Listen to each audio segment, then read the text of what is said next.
I engage children and facilitate poetry in the public schools, and I love what I do. When I'm giving them a writing prompt and assignment, I try to always challenge myself as well along with them.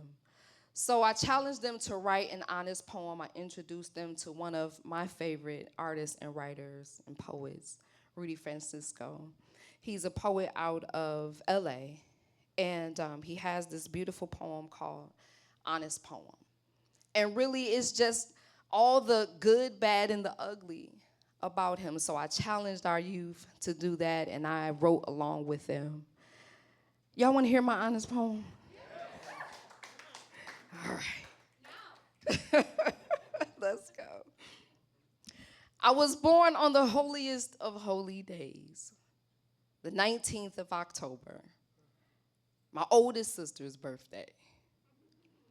Another sister tragically dies on our birthday. I tie the knot on my birthday. Somewhere there is a pun intended for me or a happily ever after. When I was 19, I wanted to be older. Now that I'm older, I don't want to wear my age like an irregular pair of Sassoon jeans. I'm 5'4.5" with heels, 5'4.5" without them. I slightly bend my knees to balance the tomboy I grew up comfortable being. I have no addictions, but will smoke a family pack of Twizzlers by myself on a good day. My astrology chart refers to me as an indecisive Libra, and I concur. Which means I can run everybody's order at my favorite restaurant and still not know what I want. My favorite things to do is to try new foods, watch deep movies, and skate backwards. Nowadays, I'm in a deep coma before the preview's in, and I skate forward like a slinky, stepping down an ice mountain. Go see that movie. I fear the judgment of falling more than I fear the fall. I smile most days more concerned about saving face of others. I laugh at the jokes that are not funny because I never want anyone to feel as uncomfortable in their skin as I do. On some days, I have inherited the shape of my mother's mouth, which is to say, I'm too freaking nice.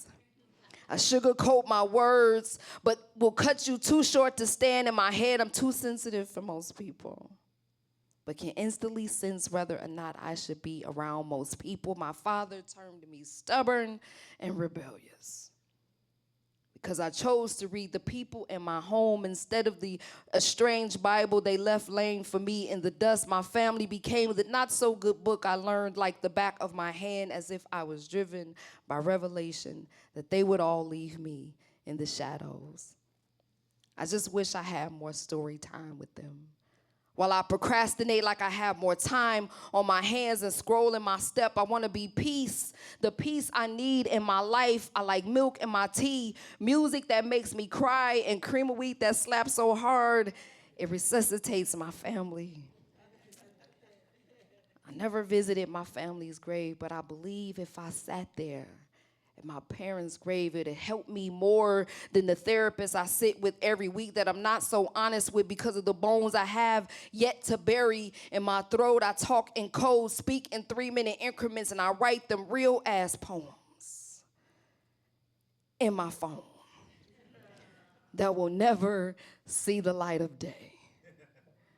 But they keep me real. They keep me gathering the truth. They keep me shedding the skin. They keep me honest with myself.